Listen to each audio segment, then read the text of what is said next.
Sudah jelas. Oke. Baik. Ada 5 tema yang akan kami bahas terkait dengan gereja. Untuk pertama, saya silakan kepada Saudara Armin untuk menjelaskan.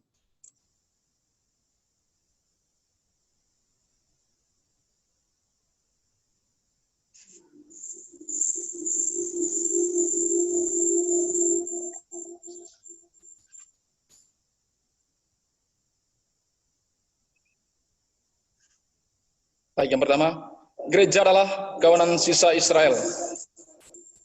Kata Yunani eklesia merupakan terjemahan untuk kata Ibrani Eda. Kata Eda berarti sisa Israel, yakni sekelompok kecil orang yang setia kepada Allah, tekun menaati hukumnya, dan menantikan penggenapan janji kepada Israel di zaman akhir. Lihat Injil Matius bab 16 ayat 18. Di situ diterangkan bahwa Yesus menyebut mereka yang berhimpun dan berpusat dalam hidupnya sebagai jemaat Mesias. Lukas bab 17 ayat 20-25 menunjukkan betapa dekatnya kerajaan surga yang digambarkan melalui kebersatuan utuh antara gereja sebagai tubuh dan mempelai Kristus.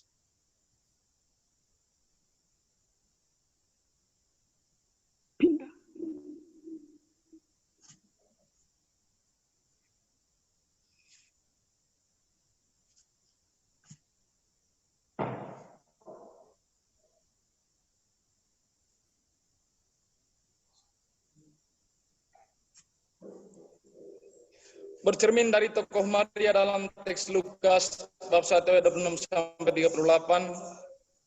indikasi dari nama Maria yang berasal dari kata Ibrani Miriam, orang yang ditinggikan, menunjukkan bahwa gereja adalah yang ditinggikan oleh Allah.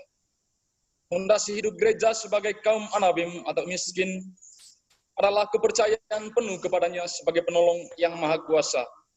Gereja berharap dan percaya kepada penyertaan dan pertolongan Allah dalam hidup seharian kita.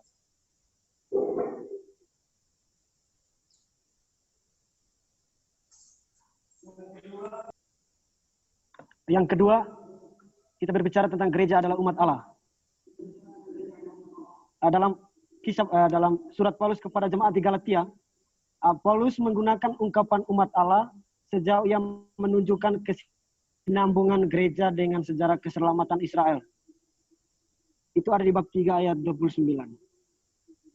Dan juga menurut teks Roma yang ditulis oleh Paulus, gereja dicangkokkan pada pokok zaitun tulen, yakni Israel.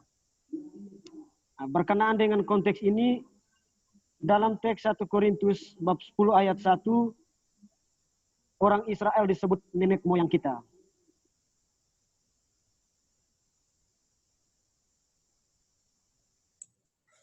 Yang ketiga, gereja adalah saksi Yesus Kristus.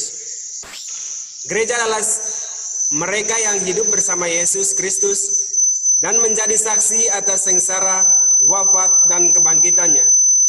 Demi banyak orang, kebaruan yang membentuk mereka sehingga menjadi komunitas terpisah dari Yudaisme.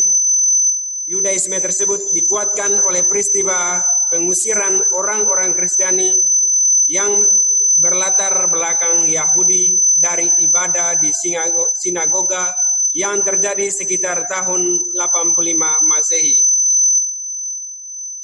Kisah para rasul memberi keyakinan bahwa kehidupan bersama Yesuslah yang menjadi alasan terbentuknya gereja. Orang Kristiani adalah himpunan dari mereka yang mengalami peristiwa Yesus. Keyakinan dasar ini menyatakan melalui ucapan yang dikatakan Petrus saat Matias ditambahkan kepada bilangan ke-11 rasul. Pengalaman hidup bersama Yesus dari Nazaret menjadi isi dari apa yang diyakini, apa yang dirayakan, dan apa yang dihidupkan oleh gereja agar setiap orang yang berhimpun dalam namanya beroleh hidup yang penuh arti. Apa yang telah ada sejak semula yang telah kami dengar, yang telah kami lihat dengan mata kami, yang telah kami saksikan, dan yang telah kami raba dengan tangan kami tentang firman hidup. Itulah yang kami tuliskan kepada kamu. Yohanes bab 1 ayat 1.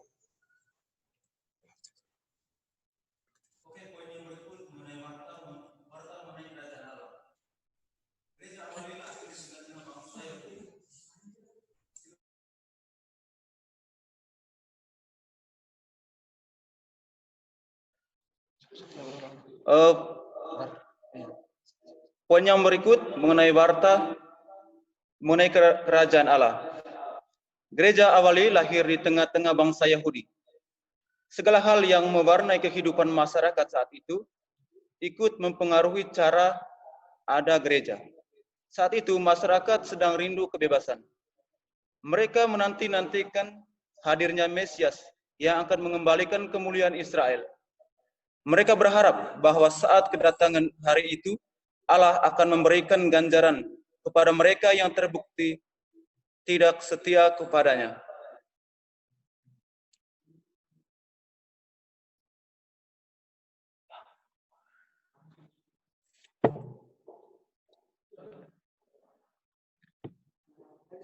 Kemudian, ketika mereka mengalami bahwa hari Tuhan tidak terjadi seperti yang mereka pikirkan, mereka merumuskan ulang pemahaman mereka mengenai hari Tuhan yang mereka alami bersama Yesus yang bangkit dan hidup dengan tetap tidak meninggalkan pengharapan mereka. Bandingkan 2 Tesalonika bab 2 ayat 1 sampai 2.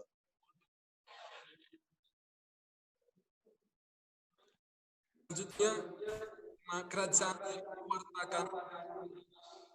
Yesus memberikan waktunya telah genap. Kerajaan Allah bertobatlah,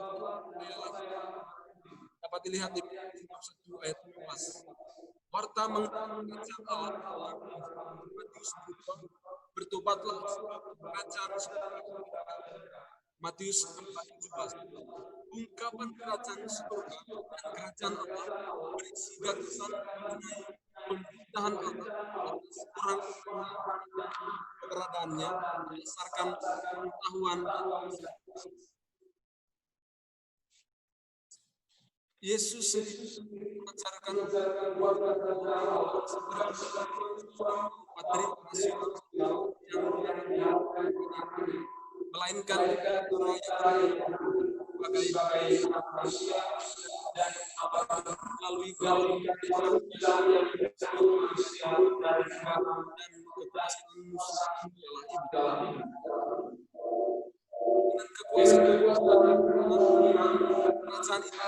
Dengan kekuasaan kerajaan itu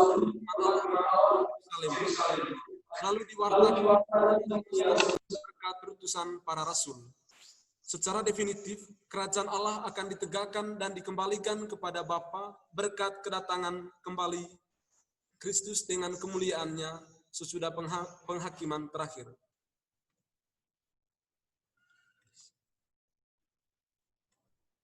Orang pada akhirnya tetap harus berjaga-jaga supaya siap manakala kerajaan datang dengan tidak tersangka-sangka. 2 Petrus bab 3 ayat 8.